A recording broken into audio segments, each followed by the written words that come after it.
talk information on the website, but I'll just go over it real quickly for those of you who might not have seen that.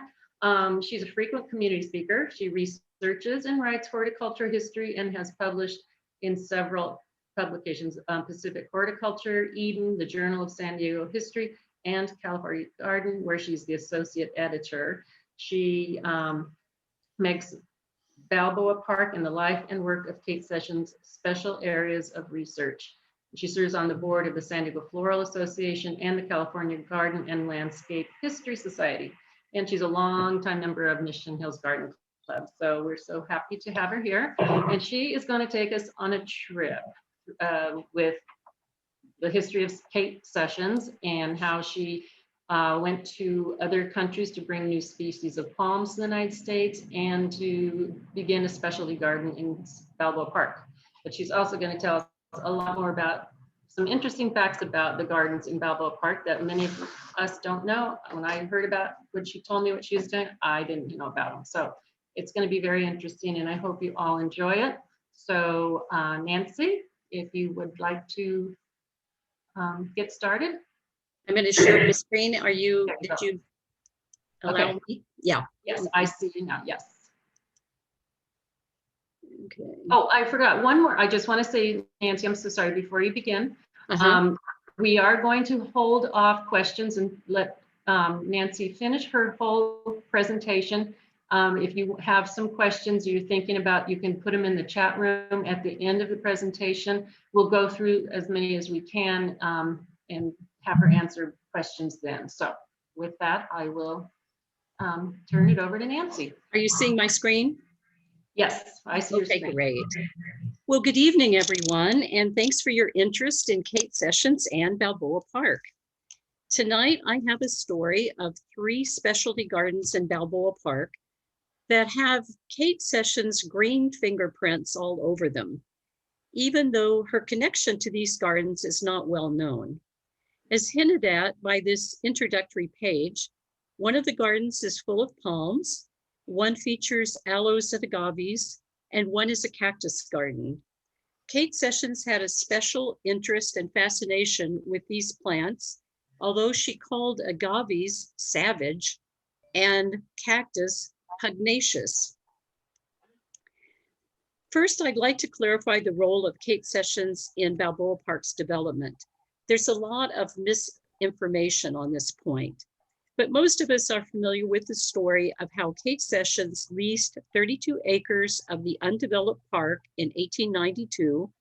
She operated her plant nursery business on this park land, and she paid for this lease of public land by planting at least 100 trees per year in the park and providing the city with an additional 300 trees for other uses. This lease arrangement continued for 10 years, meaning that Sessions planted more than 1,000 trees in the park. At the end of 1902, she relocated out of the park, establishing her nursery business in Mission Hills. After 1902, Kate Sessions never again had any official control of Balboa Park land or any official role in landscaping the park. She was not a landscape architect who developed the whole park, as you might read in some inaccurate sources.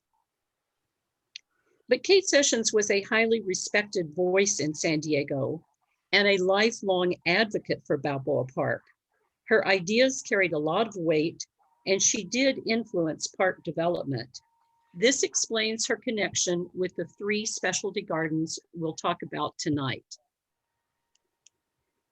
The once magnificent Kate O. Sessions Aloe and Agave Garden is lost. It has been gone for 50 years.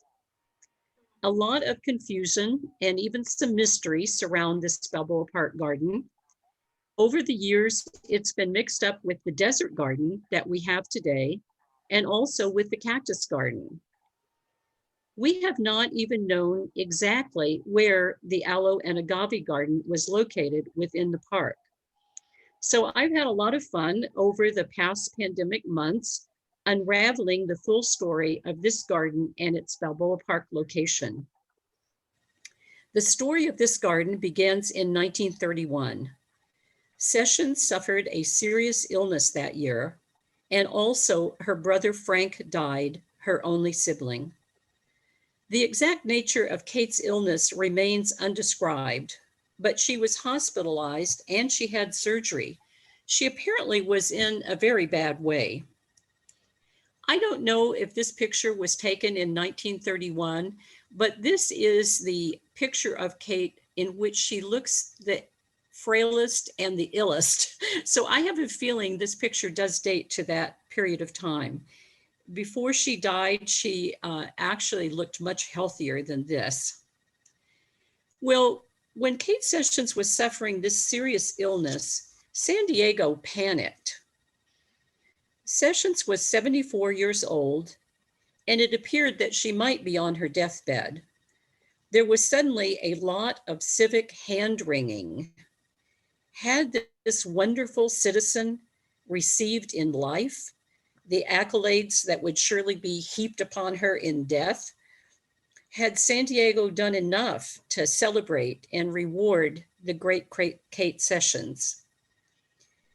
Well, in answer to these concerns, plans were quickly made for a large community dinner to be held in Sessions' honor as soon as she was well enough.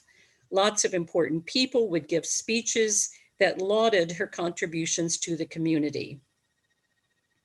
As soon as Kate Sessions got wind of this plan, she vetoed the idea. She suggested instead that an aloe and agave garden be built in Balboa Park. This is what would make her happy, she said.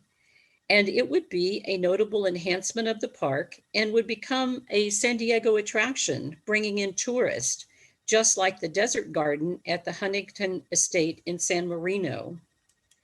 The public was told about this plan in a splashy newspaper feature in March 1932. This collage of Kate Sessions' pictures dominated the first page of the Home and Garden section of the newspaper. The following pages carried an in-depth article on Sessions' life and an announcement of the new aloe and agave garden. It was also reported that Sessions was recovering from her illness.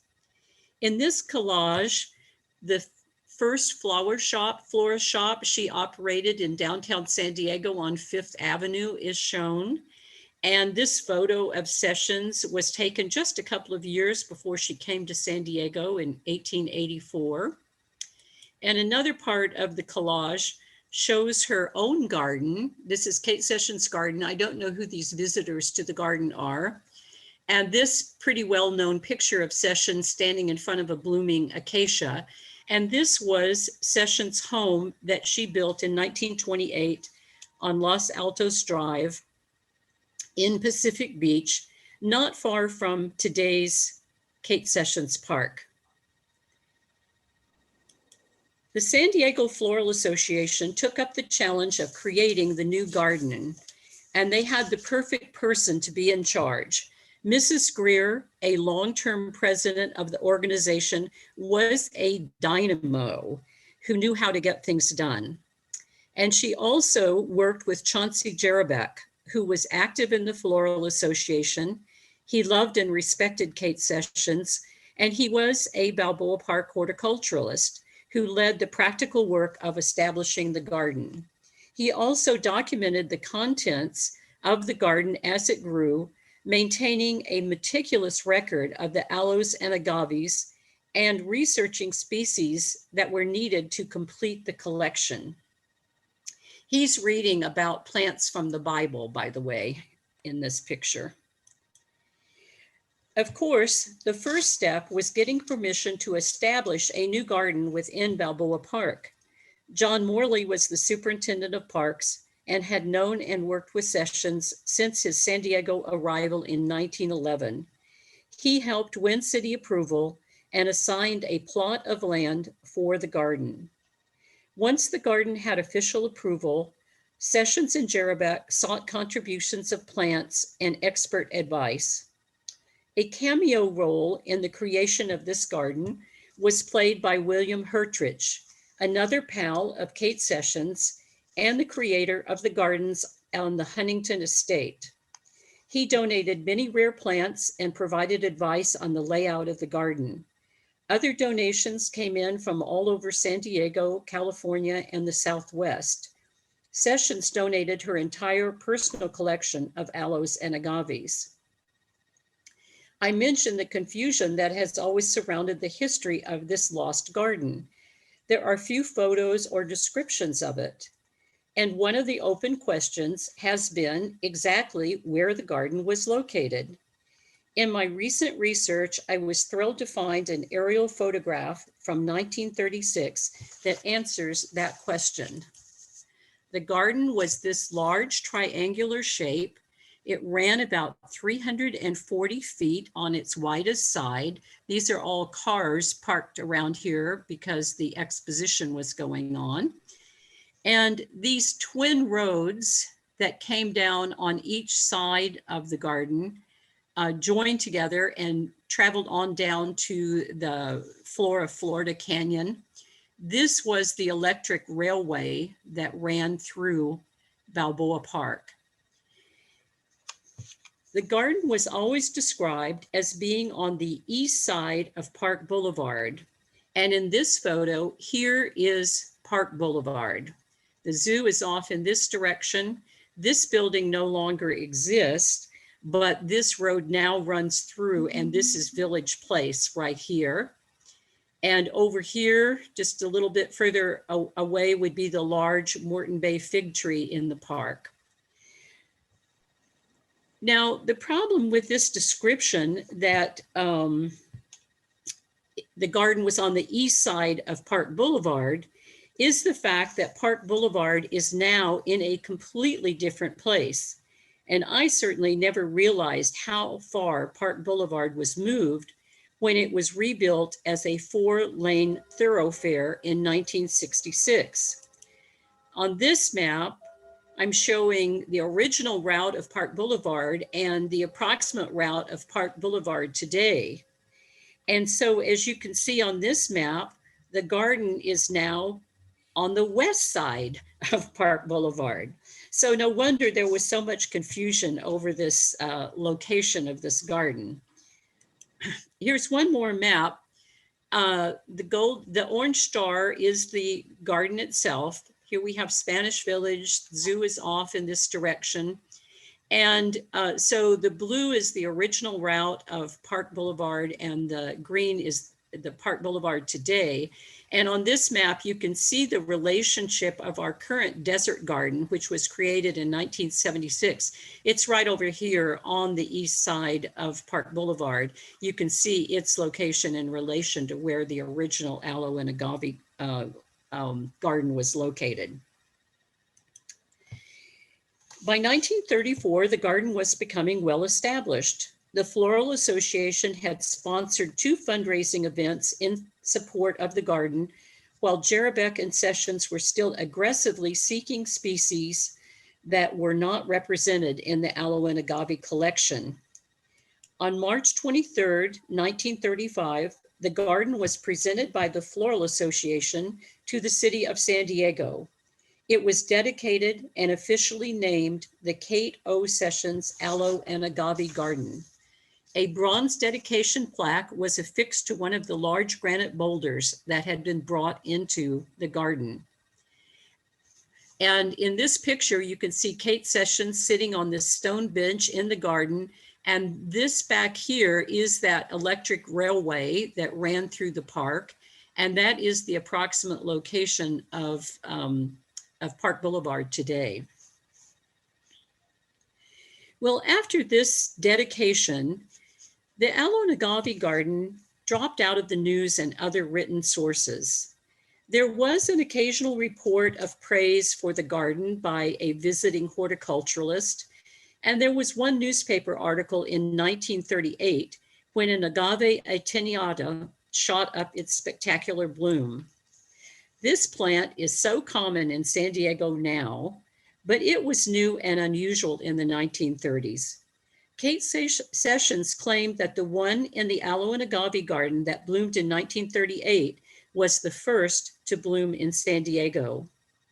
The few other stories written about the aloe and agave garden sadly record its neglect and decline.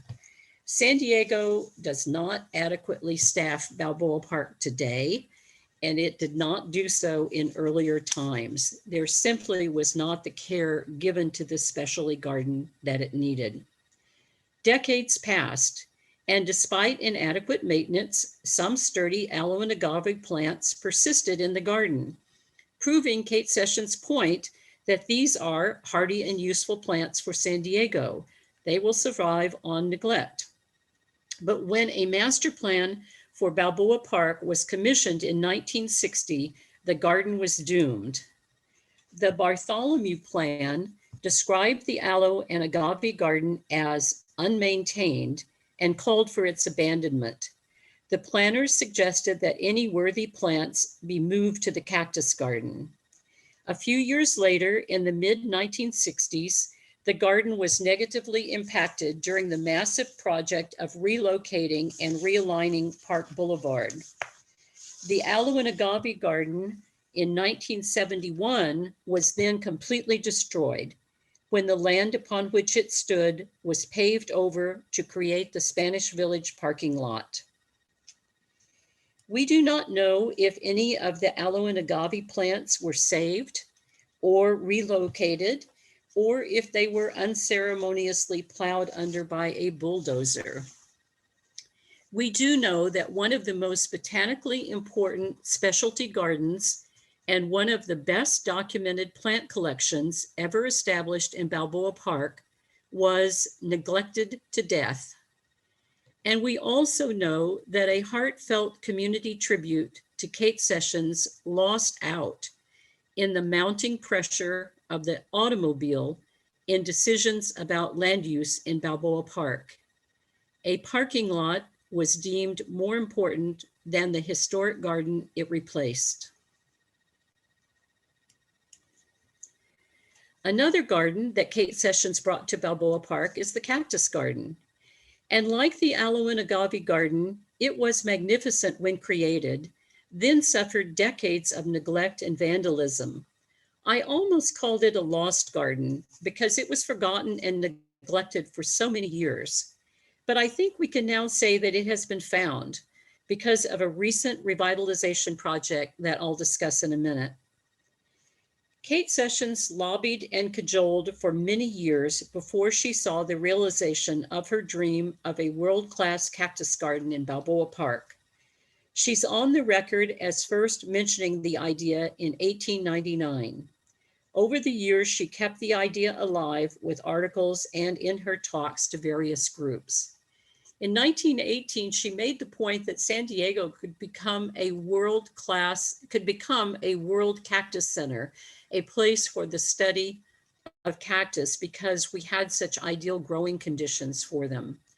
In 1926, she said that San Diego and Balboa Park could have the best cactus garden in the world. And she urged someone to take up the cause and become the point person for this project. In 1934, spoiler alert, she finally found some success for her idea. When it was announced in 1934 that Balboa Park would host the California Pacific International Exposition, Kate Sessions saw her chance and she turned up the heat. It took a lot of persuasion, but she won support for a new cactus garden to be part of the exposition. To create the garden, Kate was once again working with her friends, John Morley and Chauncey Jerebeck, but the new player was Richard Requa, who was the architect in charge of the 1935 exposition. He apparently was something of a tough sell, but once he approved the garden and assigned it a location, he was not closely involved. The 1935 exposition was thrown together in record time, and Requa was plenty busy with other projects. This map shows the additional buildings added by the 1935 exposition in what is called the Palisades area of Balboa Park. So let me go back. So to orient you, here is the Cabrillo Bridge. Here's the Plaza de Panama, the Organ Pavilion. And these buildings are the buildings that were added to Balboa Park for the 1935 exposition. I have enlarged this map so that you can see, I'm sorry, my computer is skipping on me.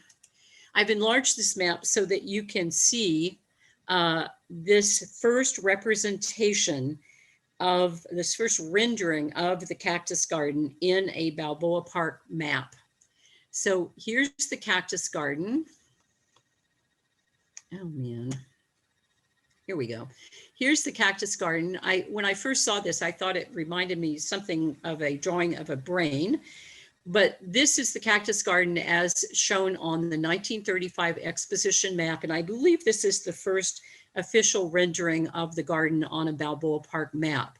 Now, the garden was assigned a place behind this building, which was actually left over from the 1915 exposition. This was the New Mexico building. And for 1935, it was renovated and became the Palace of Education. And of course, today we know it as the Balboa Park Club. Here's a nice aerial shot of the Palisades area. So Air and Space Museum, Auto Museum, Municipal Gym, this plaza that's currently under renovation, and now it was entirely a parking lot, and now half of it is a beautifully landscaped usable area. And over here we have the Balboa Park Club and the cactus garden. And here's the close-up. I believe the reason this stands out so much in these aerial photographs is because white sand dressing was used in the cactus garden. That was really something of a fashionable way to display cactus at the time. And here's a ground level picture of just one part of the garden after Chauncey Darabak had gotten it planted. And just to give you a sense of the size of some of these plants and just the whole location, here are some visitors right here. And of course, what's charming in this picture is the view of the Cabrillo Bridge. So at last, after 36 years of advocacy, Kate Sessions did get to see and savor a magnificent cactus garden in Balboa Park. Again, this garden was filled with donations from many local people, including Kate Sessions' own cactus collection, but cactus growers across the state and as far away as Texas and Oklahoma sent plants.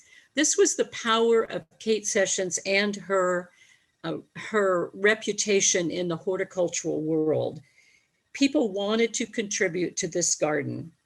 The most significant donation came from the Federated Garden Clubs of Arizona. Working with the University of Arizona, they shipped an astounding 15 tons of cactus and desert plants to San Diego, and they sent along a university employee as the expert to help plant the Arizona donations. The donation included 20 giant saguaros, one 12 feet tall. Exposition postcards captured the exotic cactus garden, and the display was featured in the exposition guidebook. And it garnered some local press coverage. Later, the cactus garden was recognized as one of the top 3 permanent landscape improvements to the park that resulted from the 1935 exposition. But like the aloe and agave garden, the cactus garden generated very little long-term interest. Almost nothing was written about the garden for decades, and it was poorly maintained and badly vandalized over many years. The master planners for the park did think the garden was worth saving, and in 1960 recommended that it be better protected and that it receive notable plants from the doomed aloe and agave garden. I thought it was interesting in this master plan to see that they also recommended demolishing the Palace of Education, our Balboa Park Club. Obviously, that was not done. And on that location, there was going to be picnic grounds overlooking the cactus garden. That didn't happen. Carol Greentree, a San Diego landscape historian whose name may be familiar to many of you, wrote one of the few articles on the cactus garden. In 1998, she compared the garden to a ghost town, meaning that it was deserted and abandoned. Yet, she pointed out that even in an overall picture of neglect, some plants in the cactus garden were flourishing. In ghost gardens, she said, the unintended relics of a once fine planting can be a proving ground for survival plants. Ghost gardens, she said, tell us which plants are sustainable. A recent intervention by the Balboa Park Conservancy has been the salvation of the cactus garden.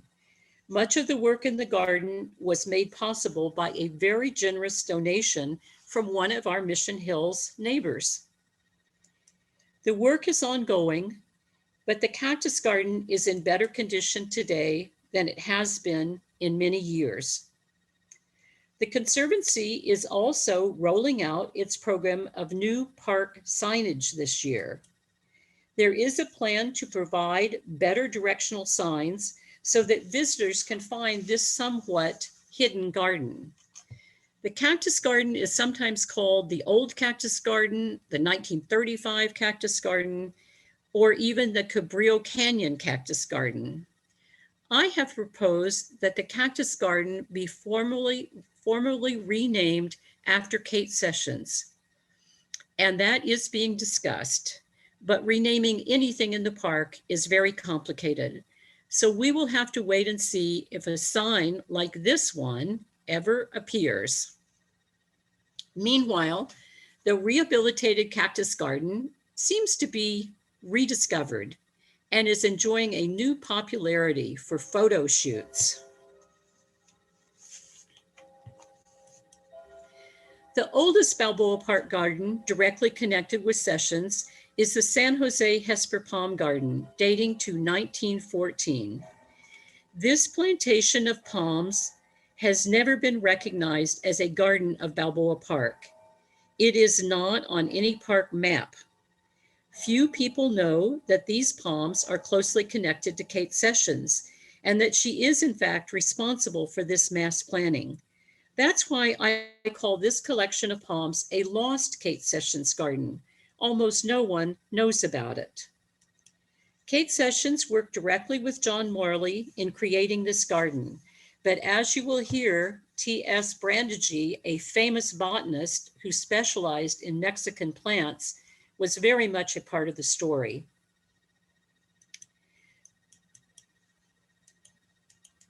Gosh, sorry.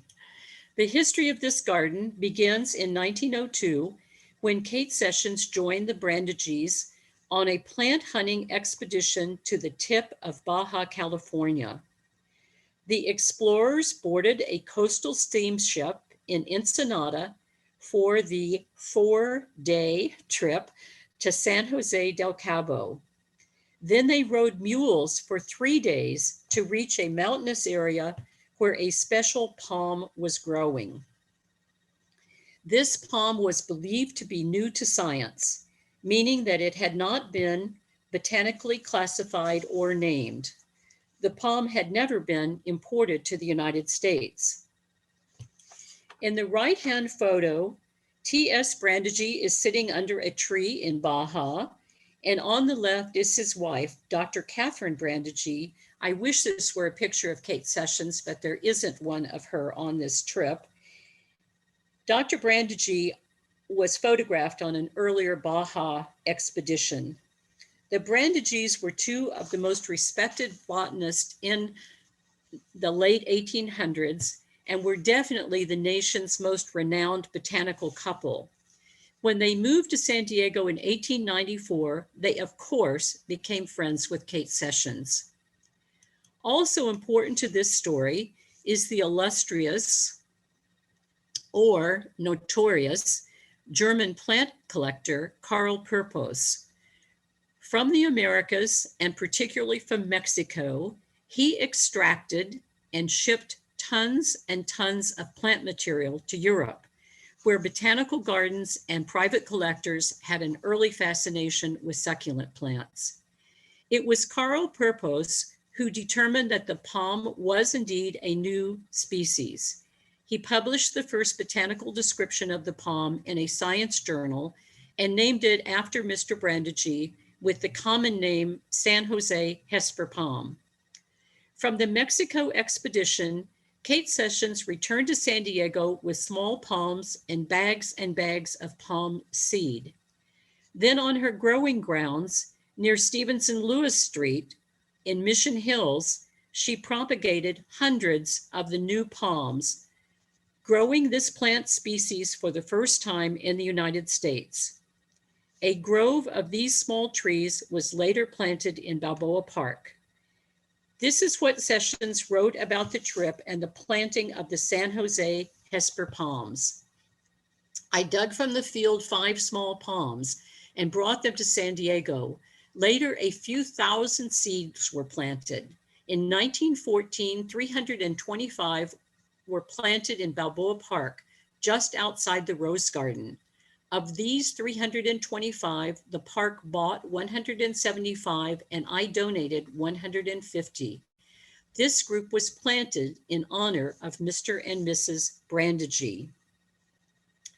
Well, it might be confusing for us today to hear that the palms were planted near the Balboa Park Rose Garden, because if you think about it, there is no big palm grove near the Rose Garden. But Kate Sessions is referring to the first rose garden in Balboa Park, not the one we know today. As you can tell from this old postcard, the first rose garden was on the west side of the park.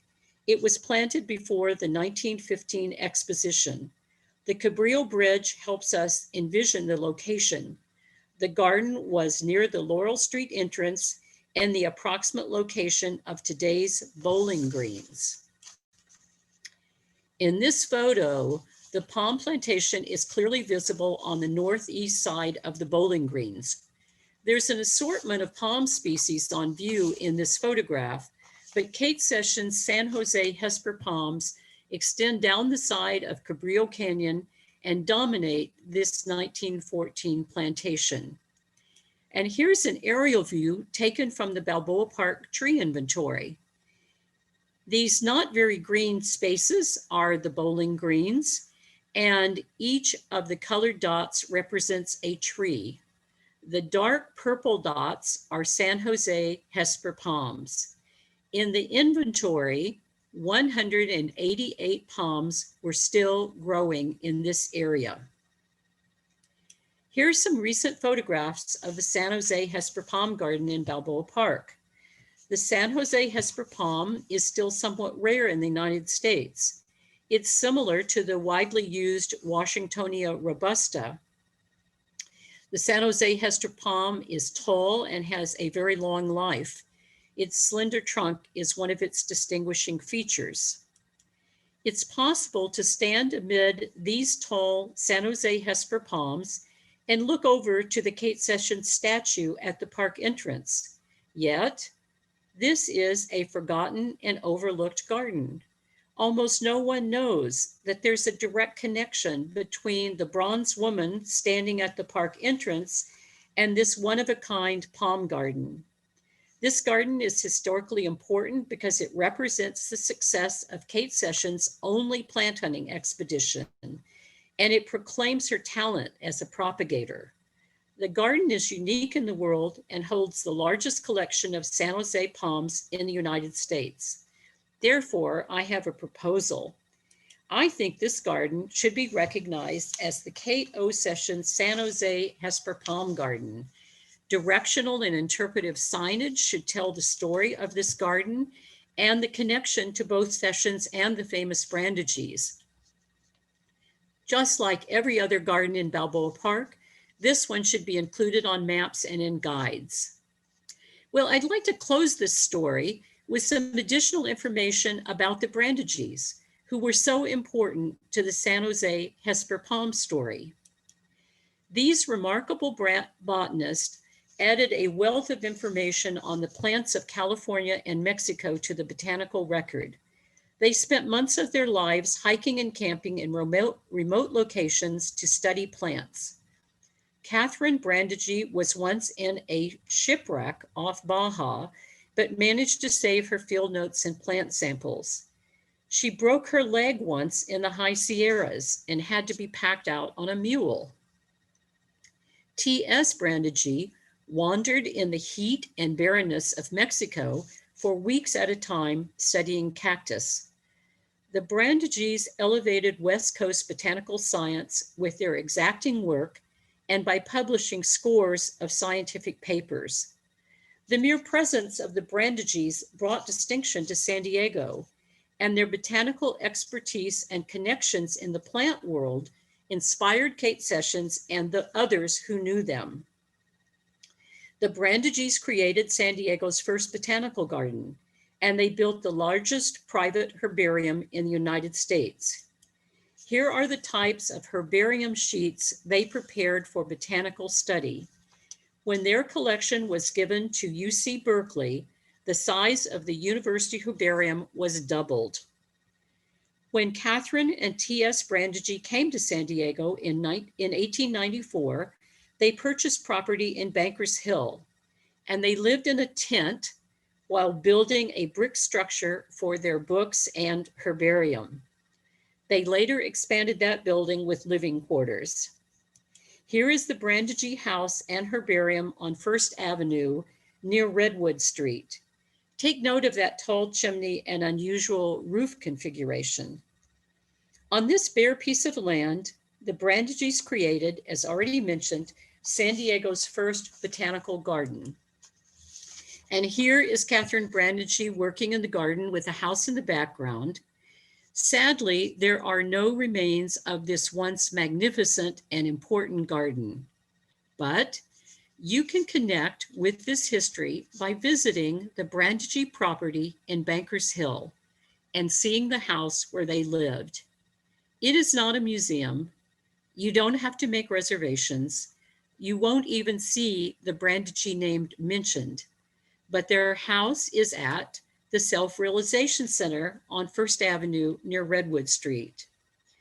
You will see an Irving Gill building constructed when the Bishop School had a campus on the former Brandigy property, and behind it is the Brandigy House.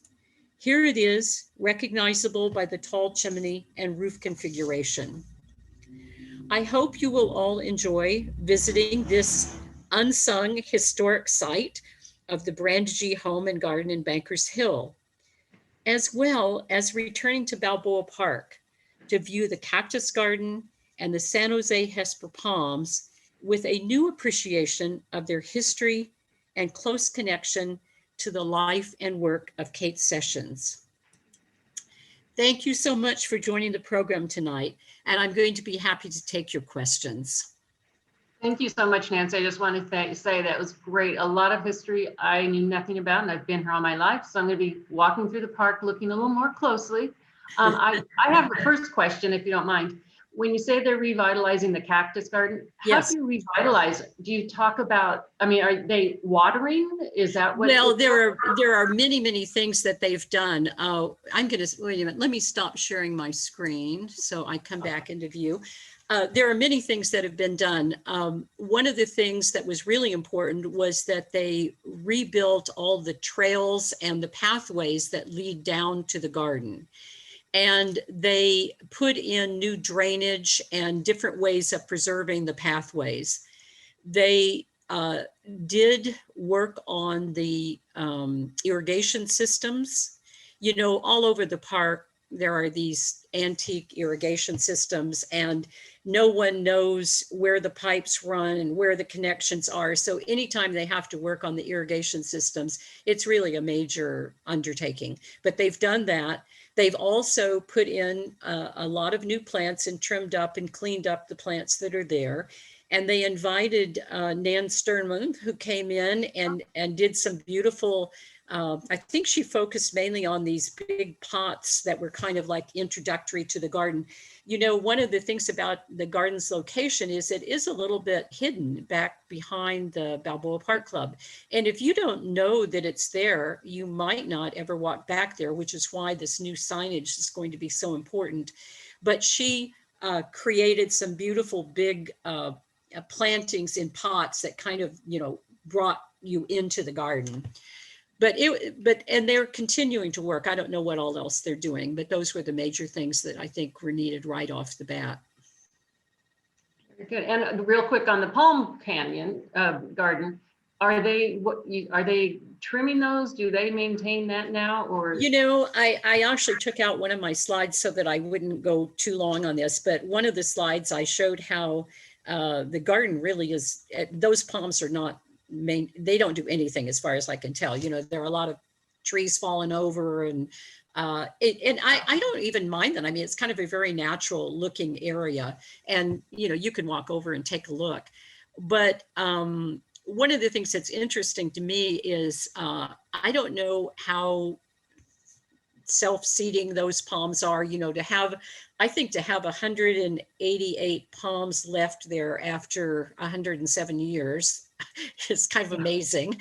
But I don't know how many of them maybe, you know, reseeded and they're newer trees. But no, it's not maintained as a garden, quote unquote.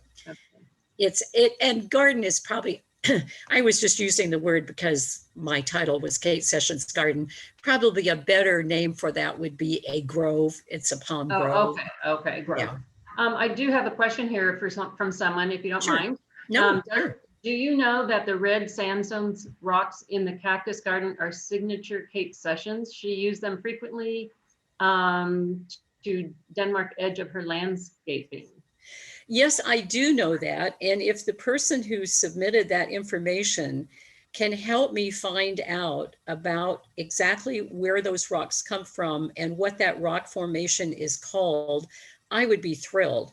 I have been trying to research those rocks. I've read more geology articles on the web than I ever wanted to, but I can't really nail down exactly where those rocks came from and what they are. But I do know that they are a signature of hers, absolutely. Okay. And another question, does recent book which you edited contain some of these stories about Kate Sessions? I'm sorry, what was the question? The question says, does recent book which you edited contain some of these stories about Kate Sessions? Well, the book is Kate Sessions' own writing. So it does certainly have the articles I was referring to when I said, you know, like over the years, she wrote these articles. So the book is the complete writings of Kate Sessions as published in California Garden Magazine, published by San Diego Floral Association. And the four of us who worked on editing this, we did add some things like there is a biographical statement about Sessions. There's a timeline of Sessions' life. We did include a lot of photographs that are not commonly published of Kate Sessions, but it's not third-party stories about her except for that content. Okay, and another question. How do you feel about the fact that these plants are mostly not native to San Diego? Well, how do I feel about it? I'm awfully glad we brought them here. I don't envision San Diego that's 100% native plants. I think, you know, one of the great things about our climate is that we can grow so many different types of things. And all of these plants are compatible with the low water requirements that we should respect in San Diego. So as long as something is, you know, it's not invasive and it's not putting a strain on our water resources, I have absolutely no objection to exotic plants. Yeah. And a comment back about the red sandstone rocks. It says they come from Linda Vista Formation in Kearney Mesa, and Kate Session has them noted in her field notes in San Diego History Center. All right, thank you. And another question, did Kate Sessions plant the palms on Sunset Boulevard? Oh, wow. I'm sure Yep, I should know the answer to so. this, but I don't. I don't think so. I think they were probably planted by whoever the developer was, at the time. That's really amazing, but that I do not know the answer to that. I'm sure I should. But I don't think I've ever read that she planted them. Okay. That's another mystery to solve. Exactly. More work for you. Anyone else have any? I've just read all the questions that were there. There are a lot of wows and for your presentation, and thank you for Thanks. being here with us. And everyone is so, from the other garden clubs are so happy that they were able to join. And I certainly hope they'll come back for our next programs. Anything else, anybody? Oh, okay. Palms on Sunset Boulevard are planted by Miller family. Ron May is very knowledgeable about all this. Excellent. Thank you. Yes. So, let's see. Thank you. Yeah, someone says they'll be looking at Balboa Park with new eyes, as I will. That's I walk around there, but I need to look a little closer. Anyway, thank you and thank you and thank yous. So. Are we signing off here? Because I'm happy to stay on this Zoom for a few minutes if anybody else has some questions. I'm waiting. I don't see any others yet. Just thank yous now. No other questions at this time. Okay. Unless anyone has any.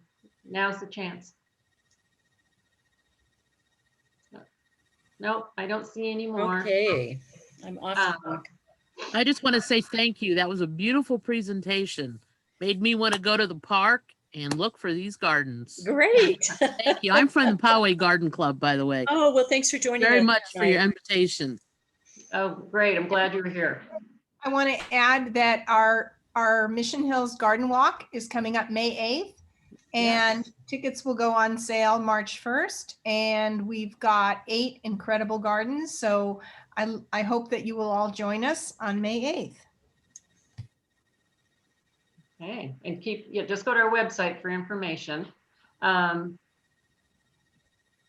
So I don't see any. Oh, are there any walking tours which review some of this content? Of course, there are no walking tours right now because they're not doing that sort of thing during the pandemic. No. But I'm trying to think whether or not, I don't think so. I think I have to say no, because most of the walking tours don't make it over to the cactus garden because it's a little bit far for people to walk. Uh-huh. And honestly, most people don't know about the San Jose Hesper palms. They just don't know the connection with Kate Sessions. So I don't think so. There are certainly general walking tours of Balboa Park, and you will see there are garden tours where you will see other gardens, and I know those will be resumed as soon as they're able to. The Conservancy is starting to do a lot of those tours because the park rangers no longer seem to have time to provide that service.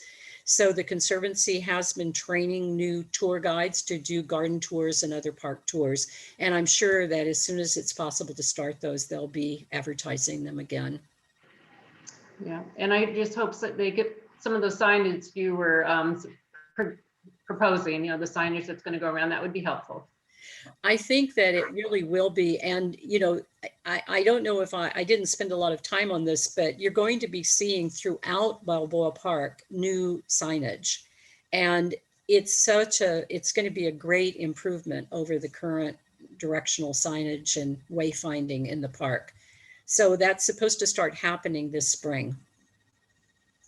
Very good. And one more, I'm sorry. Do you have any suggestions for the desert garden future? What an interesting question. Yeah. Well, again, I would just say maintenance, and I do think the desert garden is fairly nicely maintained. Okay. But you know, that is the biggest problem with these specialty gardens, and not just in Balboa Park, you know, in any park. The plants sometimes require special knowledge, and maybe the park employees don't necessarily have that special knowledge. And but the larger problem is just shortages of staff to really devote the attention and time that these specialty gardens need. But I would have to say, I think overall the desert garden is pretty nicely maintained. Good. Okay, I think that's it. So thank you so much, Nancy. We'll be seeing you again. That was great. Thank you. You're welcome. It's my pleasure. Goodbye, everybody. See you at our next meeting on, when was it? February 25th, hopefully. Thank you and good night.